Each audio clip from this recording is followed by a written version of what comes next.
What is up guys, it's your boy Solheim here, back with another Wrath of the Lich King Classic video. So today is not technically a gold making video, but I'm using this one to save time for a gold making technique that I'm using in Wrath of the Lich King. Now I do want to make it as obvious as possible that this has to do with jewelcrafting, and the title and thumbnail should be making that pretty clear as well, so this is very relevant to anyone with jewelcrafting, and it's a small, neat little trick that will save you tons of time over time. Save you tons of time over time, kind of a fun sentence right there, but yeah, it's a neat trick to save yourself some time. Now if you're looking for some actual gold making advice, I do also want to say that you can check out my gold guide through the link down below. I also want to say a massive thank you to everyone who has checked it out so far.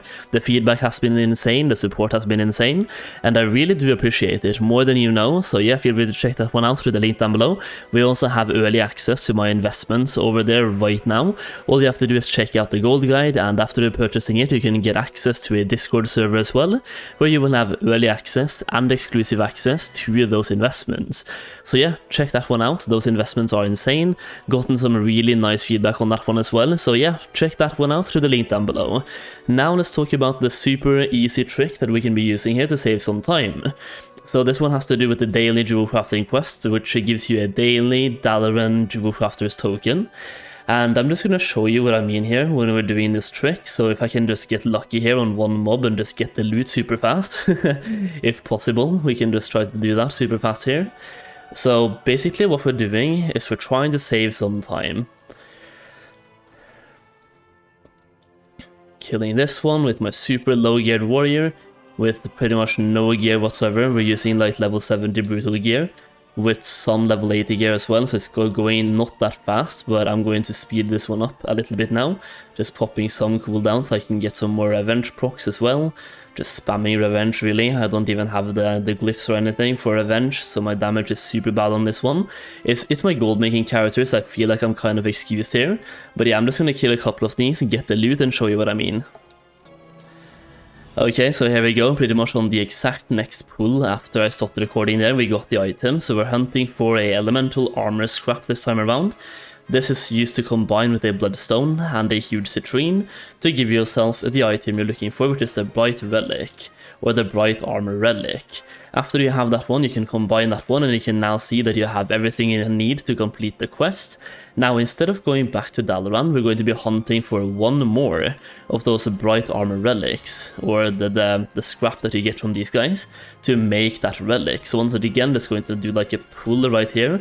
Hopefully we can get lucky this time around a little bit faster, just pulling two of them at a time so I can just revenge them down super quick. And there you can see we got another one as well, super quick. So over here, we're just going to be killing this one as well.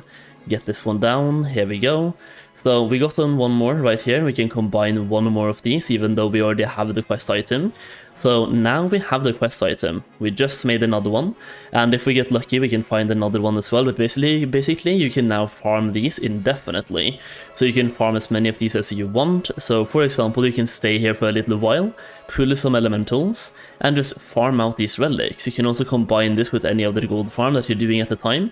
So for example, the bright armor scraps will be dropping from any type of elementals really all throughout Northrend, so you can combine this one with, for example, farming eternal fires, eternal shadows, or eternal life as well.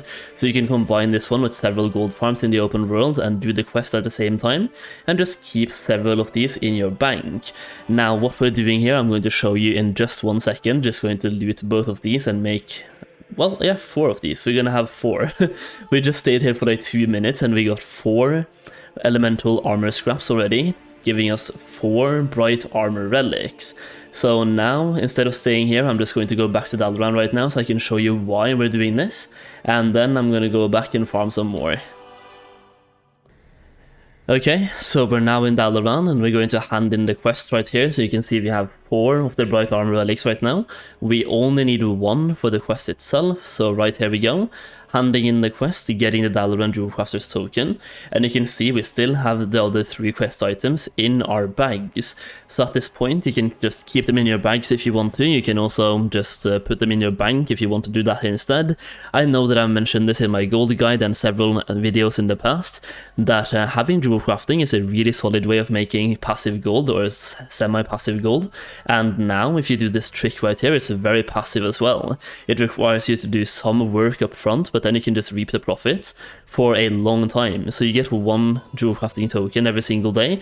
Personally, like, you can use this token to buy yourself some recipes that can probably say make you some gold as well. Like, you can get all of the recipes over here.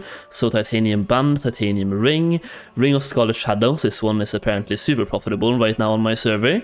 You also get several other rings and bands as well, and you can get some specific gem cuts. I think I bought one myself, which was the one for the Scarlet Ruby. I think I bought the one for the delicate one, or the subtle one. I think I have the subtle one, yeah, subtle one. So yeah, you can buy some gems or the recipes if you want to, but what I'm buying myself right now is the Dragon's Eye. You can see right now the min buyout on my server is 170 gold, so I'm making 170 gold every single day, just by logging on and doing this daily quest. Also, the region sales average is 269 gold for this one, so by having jewelcrafting you're making really easy and solid gold every single day, and by doing this trick right here, it's super passive. It just requires you to do some work up front, but now I'm just going to store these in my bags, and I can go out and farm some more as well. So I do think there's 5 different quests you can get, maybe more, but I think it's 5 that you can get from this guy. So yeah, whenever you get a new daily quest, just go out, farm a few more than you need to.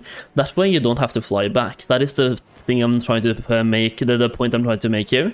You're saving those minutes it takes you to fly. So for example, today we had a daily quest over in Dragonblight. It took us like 1.5 minutes to fly there, but that is 3 minutes every single day. If you do this over 20 days, that is 1 hour. So already you're saving yourself 1 hour right there, which can be used for various other things like farming gold, doing dungeons, whatever really. So you will be saving yourself tons of time over time, and you can combine these daily quests with a gold farm. Like I just said, the one today is perfect to combine with a elemental fire gold farm. Just go down to Wintergrasp and farm in this location right here, get eternal fires, and also get these at the same time. Super easy, super handy, farming gold and stacking up for several daily quests. Now by doing this and using these the tokens you get to actually buy the Dragon's Eyes, you're making super easy passive gold every single day, and I'm also doing the Icy Prism craft you can see right here.